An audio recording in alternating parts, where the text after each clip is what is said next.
করি আমাদের ভার্সিটির যে বড় 4 ভাই বোনকে যে দেওয়া হয়নি, গেজেটভুক্ত করা হয়নি, এই অবিচারটা আমরা মেনে নিতে পারছি না। এই অবিচারের বিরুদ্ধে আজকে আমরা দাঁড়িয়েছি।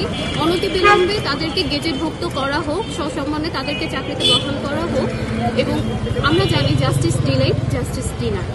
অনতিবিলম্বে তাদেরকে তাদের স্বস্থানে চাকরিভুক্ত করা হোক, এটাই আমাদের দাবি। আমরা কখনোই চাইনি কোথাও বৈষম্য হোক, কোনো চাকরি ক্ষেত্রে বলেন, যে কোনো ক্ষেত্রে ইন্টারমিডিয়েট বৈষম্য করবে, এটা আমরা কখনোই আমাদের কল্পনায় ছিল না।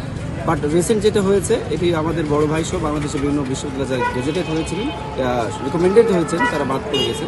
আমরা সেটারই মানববন্ধন করেছি এবং সেটা আমরা দ্রুত ইন্টারিমকে জানাতে চাই যে যারা বাদ পড়েছেন গেজেটে, তাদেরকে যেন দ্রুত গেজেটেড করে তাদের মেধাকে মূল্যায়ন করা। আমাদের একটাই চাওয়া। এই শিক্ষার্থী অনিক আহমেদ, সে 17তম এই বিজিএস পরীক্ষায় সে সুপারিশপ্রাপ্ত হয়েছে, কিন্তু গেজেটেড হয়নি।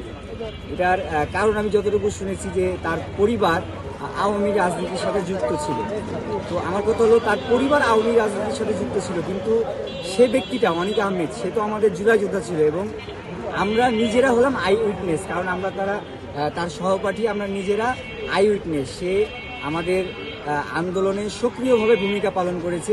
এটা রাজশাহী বিশ্ববিদ্যালয়ের সকল সমন্বয়ক সহ সকল শিক্ষার্থী এই বিষয়ে অবগত আছে। আপনারা যদি চান এ বিষয়ে ভেরিফিকেশন করতে পারেন। তাহলে আমার প্রশ্ন এটাই যে একজন জুলাই যোদ্ধা হয়েও পরিবার তার আওয়ামী লীগের রাজনীতি করে বলে তার মেধার অবমূল্যায়ন করা হয়, তাহলে আমার আরও একটি প্রশ্ন আছে, সেটা হলো এই যে যারা এই আন্দোলন নামিয়েছে বা আন্দোলন করেছে, তাদের অনেকের পরিবার কি আওয়ামী লীগ ছিল না? তাহলে কি তারাও কি বঞ্চিত?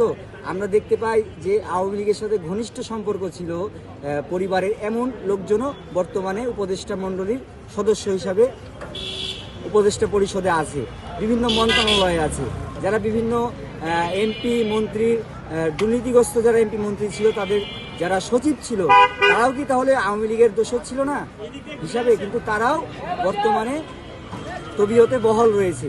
তাহলে আমরা চাই যে ভেরিফিকেশন যেটা আছে, যে তার দাদা কি করে, তার ফুপু কি করে, তার নানি কি করে, এই সব ভেরিফিকেশনে সংস্কার আনা হোক, এবং এই 17 জনকে যে বাদ দেওয়া হয়েছে এদের পূর্ব আবার তদন্ত করা হোক। এদের সহপাঠী, এদের বিশ্ববিদ্যালয়ের সাধারণ শিক্ষার্থী, এদের টিচার, এদের পরিবার এবং এদের যে এলাকাবাসী আছে, সকলের কাছে গিয়ে তদন্ত করে ভালোভাবে একটি পূর্ণ প্রতিবেদন রিপোর্ট করে, যদি সে আসলে অন্যায়কারী হয় তাহলে আমরা অবশ্যই অন্যায়ের পক্ষে থাকবো না, অবশ্যই অন্যায়ের বিপক্ষে। যদি অন্যায় না থাকে তাহলে অবশ্যই যেন তাদের গেজেটেডভুক্ত করা হয়, এটাই আমাদের আবেদন।